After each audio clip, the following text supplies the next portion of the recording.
La anestesiología es una especialidad médica que ha tenido importantes avances en Chile. En la actualidad es una disciplina con un alto estándar de seguridad para quienes se someten a una intervención quirúrgica, inclusive para pacientes que son de riesgo, como por ejemplo personas adultas mayores, gente que tiene cardiopatías, hipertensión, en fin. Queremos conversar de este tema, nos acompaña aquí el doctor Renato Chacón, él es expresidente de la Sociedad Chilena de Anestesiología. Gracias, doctor, por venir. ¿Cómo le va? Muchas gracias nuevamente por estar aquí. Doctor, ¿son seguras las anestesias o hay tipos de anestesias que son más seguras que otros? ¿Uno pudiera hacer un análisis general?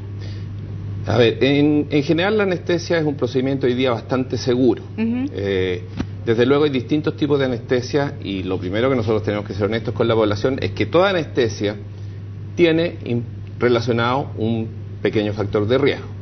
Ahora, independiente de qué tipo de anestesia le dé uno al paciente y de los riesgos relacionados con la técnica en particular, el resto de los riesgos se relacionan con la calidad de paciente que nosotros estamos recibiendo. Okay. Es decir, no es lo mismo operar, por ejemplo, a una persona de 20 años que tiene una apendicitis sin factores de riesgo, sin enfermedades, a operar a una persona que es una añosa, que tiene diabetes, hipertensión, que tiene problemas cardíacos, y eso se correlaciona en escalas en las cuales nosotros podemos decir la probabilidad de que este paciente muera o se complique por el acto, voy a decirlo en común, anestésico quirúrgico es mayor en un caso que en el otro.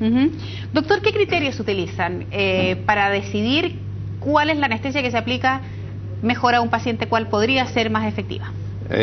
Bueno, el primero es el tipo de cirugía que se va a realizar. ¿Ya? Es decir, hay cirugías que requieren obligatoriamente una anestesia general. Correcto. ¿No? Hay otras cirugías en las cuales, por ejemplo, una cirugía de una extremidad podría hacerse o con anestesia general o con una anestesia regional en la cual nosotros pusiéramos anestésico local alrededor de los nervios que inervan esa extremidad y solamente dormir el brazo.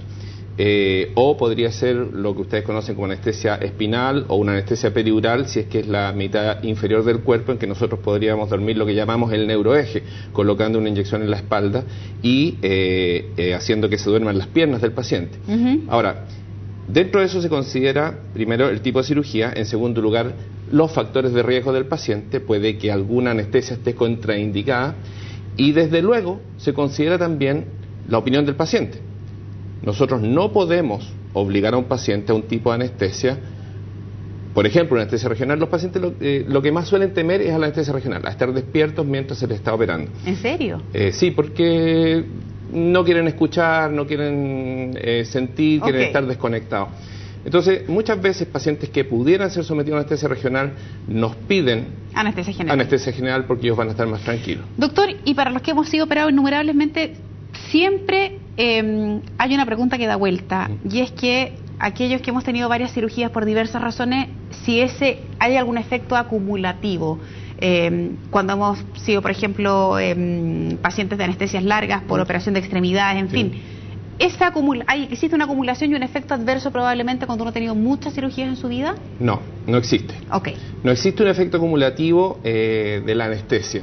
Es decir, cuando un acto anestésico concluye, el efecto de las drogas que se utilizan concluye con posterioridad en algunas horas después, o muy rápido o un poco más lento, pero el hecho de que esa persona se vaya a someter a una anestesia posterior en días, meses o semanas o años después, no significa que esa persona tenga efecto acumulativo. Sí, hay dos factores que pueden influir en esta cuestión. Lo primero es que usted considere que nosotros en una anestesia, a veces en 4 minutos, ponemos 5, 6, 8, 10 drogas juntas, medicamentos necesarios para obtener distintos objetivos de la anestesia.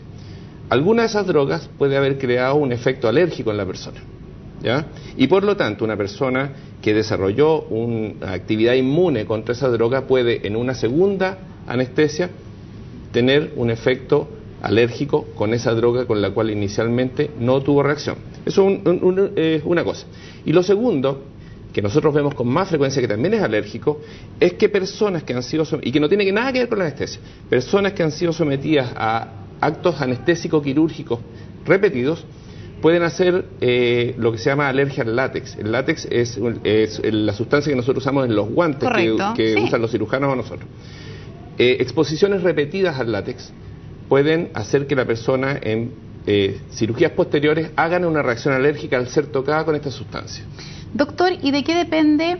No, antes de eso me voy a ir a otra pregunta mejor. He sabido y me ha tocado también conocer casos donde no siempre en algunas clínicas o algunos anestesistas tienen el protocolo de acercarse al paciente y conversar con el paciente, preguntarle por cirugías anteriores, cuánto le cuesta recuperarse o salir, despertar de esa anestesia, etcétera, etcétera.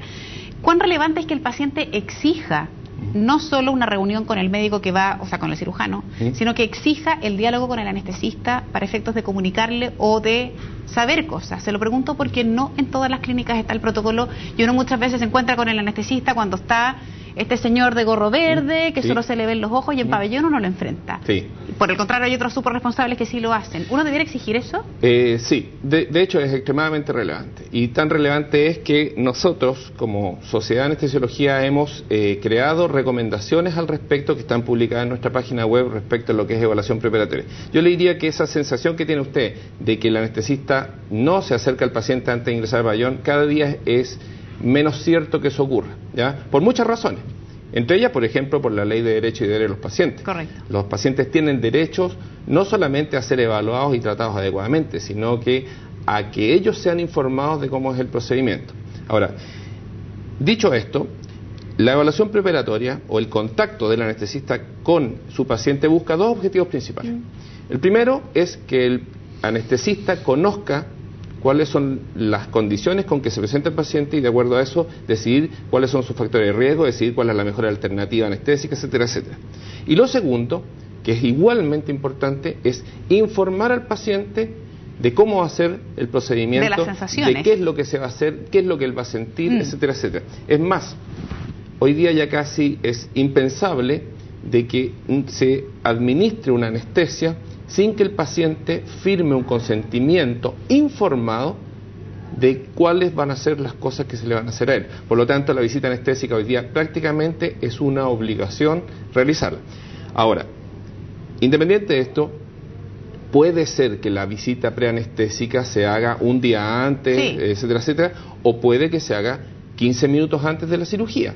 Ninguna de las dos cosas es mala, siempre y cuando el paciente esté en las condiciones de conciencia, de tranquilidad, de privacidad adecuadas como para que haya un buen diálogo entre el anestesista y el paciente. Doctor, ¿qué consecuencias puede dejar la mala aplicación de una anestesia? Desde lo que uno escucha normalmente, la anestesia que va en la espalda, la raquidia, que dicen que no se mueva porque si uno se mueve y el pinchazo va mal, uno podría quedar después con inmovilidad, hasta la anestesia general. ¿Qué riesgos se corren más allá de aquel paciente que usted me menciona que puede ser cardiópata, hipertenso, obeso, etcétera, etcétera? Una anestesia mal puesta o mal dosificada, ¿qué pasa?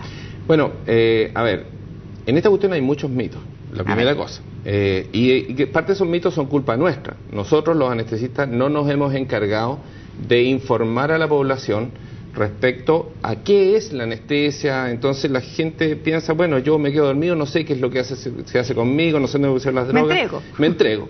Esto es un poco es la forma de entregarse que tiene una persona cuando se sube a un avión y queda en las manos del piloto. Ojalá que el piloto haga bien las cosas, porque durante las horas que yo esté volando hay alguien del cual depende mi vida. Esto es más o menos lo mismo. Desde luego, partiendo por lo peor.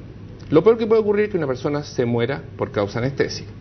Para que la población esté tranquila, hace aproximadamente 30 años atrás, cuando esta especialidad está bastante menos desarrollada, y cuando anestesia no solo daban los anestesistas, sino que daban auxiliares, enfermeras, monjas, etcétera, etcétera, la posibilidad de que una persona se muriera por causa anestésica era una por cada 10.000 anestesias otorgadas. Hoy día, con el desarrollo médico, con el desarrollo del conocimiento, con que solo somos especialistas, con que además hay equipos adecuados, monitores, etcétera, etcétera, esa posibilidad es de una por cada 200.000 anestesias. ¿Ya? Por lo tanto, es muy baja la posibilidad de que una persona vaya a fallecer por causa anestésica.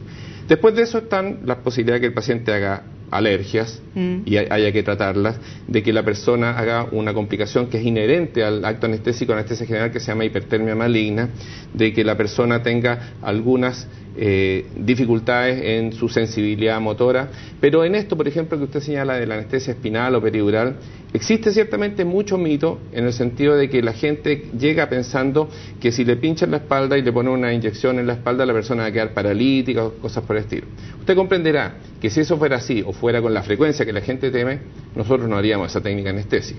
La anestesia espinal o la anestesia peridural son anestesias bastante seguras, que se aplican en miles y miles y miles en el mundo durante cada día. La cesárea es una de ellas y ocurre frecuentemente. En las cesáreas, por ejemplo, las mujeres son sometidas a una anestesia peridural o anestesia espinal y las personas se recuperan en su gran mayoría, en su grandísima mayoría, se recuperan sin tener ninguna complicación. Doctor, muchísimas gracias por haber venido al estudio. Justamente usted abordaba algo, y es que existe poca información, mucho temor de la gente cuando uno sabe que se va a enfrentar a esto, y por eso que nos parecía relevante abordar este tema. Que esté muy bien. Gracias por venir.